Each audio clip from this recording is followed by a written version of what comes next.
आज के दौर में हम सोशल मीडिया पर ज्यादा एक्टिव रहते हैं और असल जिंदगी में अकेले। लेकिन क्या हो जब वही ऑनलाइन दोस्त आपकी जिंदगी का सबसे बड़ा दुश्मन बन जाए। ये कहानी है एक मासूम लड़की की जिसने सिर्फ एक दोस्ती की थी, पर बदले में मिली एक ऐसी सजा जो मौत से भी बदतर थी। आप देख रहे हैं क्लबी क्राइम स्टोरी। अगर आप भी ऐसी कहानियों में रुचि रखते हैं तो चैनल को सब्सक्राइब जरूर करें। ये कहानी है 19 साल की नंदिनी की, जो यूपी के एक छोटे शहर से दिल्ली पढ़ाई के लिए आई थी। नया शहर, नया माहौल और अकेलापन। हॉस्टल में कमरा तो मिल गया, लेकिन दिल अब भी खाली था। इसी खालीपन में एक दिन नंदिनी ने फेसबुक पर एक फ्रेंड रिक्वेस्ट एक्सेप्ट की। अर्जुन नाम का एक लड़का, प्रोफाइल स्मार्ट, बातें प्यारी, और जल्दी ही दोस्ती गहरी हो गई। अर्जुन और नंदिनी की चैट्स अब हर रोज होने लगी। अर्जुन कहता, तुम बहुत खास हो नंदिनी, काश एक बार मिल पाते। नंदिनी ने कभी किसी लड़के से इतना कनेक्ट महसूस नहीं किया था। कुछ ही हफ्तों में अर्जुन ने कह दिया आई लव यू। नंदिनी थोड़ी डरती थी, लेकिन दिल कहीं उसे अपना मान चुका था।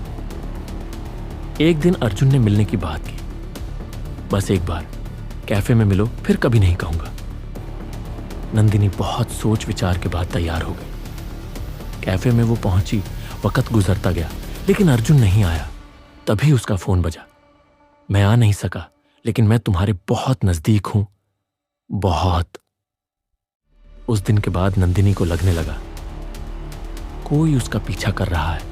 हॉस्टल जाते वक्त, क्लास में बैठते हुए, कोई परछाई, कोई साया, हर जगह बस एक निगाह सी महसूस होती थी। उसकी रूममेट तन्वी ने कहा, तू अर्जुन को जानती तक नहीं, फोटो असली भी है या नहीं कैसे पता? लेकिन नंदिनी मानने को तैयार नहीं थी। वो ऐसा नहीं कर सकता। तन्वी ने अर्जुन की प्रोफाइल चेक की और तब एक चौंकाने वाला सच सामने आया। प्रोफाइल की फोटो एक मॉडल की थी। अर्जुन जैसा कोई इंसान असल में था ही नहीं। आईपी ट्रेस करने पर लोकेशन नंदिनी के ही पुराने मोहल्ले की मिली। अब मामला दोस्ती से आगे साइको स्टॉकर तक पहुंच चुका था। अर्जुन कोई और नहीं बल्कि विक्रांत था, नंदिनी का पुराना पड़ोसी, जो कभी उसे प्यार करता था, लेकिन नंदिनी ने उसे रिजेक्ट किया था और अब वो फेक प्रोफाइल बनाकर बदला ले रहा था। वो सालों से नंदिनी को फॉलो कर रहा था और अब उसने ठान लिया था, या तो वो नंदिनी को पाएगा या उसे खत्म कर देगा। एक रात नंदिनी हॉस्टल से गायब हो गई। कमरे में फर्श पर खून के छींटे थे और दीवार पर लिखा था, अब हम हमेशा साथ रहेंगे। पूरे कॉलेज में हड़कंप मच गया। पुलिस ने जब जांच शुरू की तो सामने आया, विक्रांत ने नंदिनी को किडनैप कर लिया है। साइबर सेल ने फोन लोकेशन ट्रेस की। एक पुराने गेस्ट हाउस में सिग्नल मिला।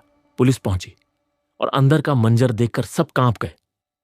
विक्रांत नंदिनी के बालों में कंघी कर रहा था, जैसे वो उसकी बीवी हो। नंदिनी बेसुध थी, डर के मारे होश तक खो बैठी थी। और आखिरकार विक्रांत गिरफ्तार हुआ और अदालत ने उसे मानसिक रोगी घोषित कर दिया। उम्र कैद की सजा सुनाई गई। यह कहानी बताती है कि सोशल मीडिया की चमकती दुनिया के पीछे कौन सा अंधेरा छिपा हो, कोई नहीं जानता। एक गलत क्लिक आपकी जिंदगी को नर्क बना सकता है। याद रखिए, स्क्रीन के पीछे जो चेहरा है वो नहीं हो सकता जो आप सोचते हैं।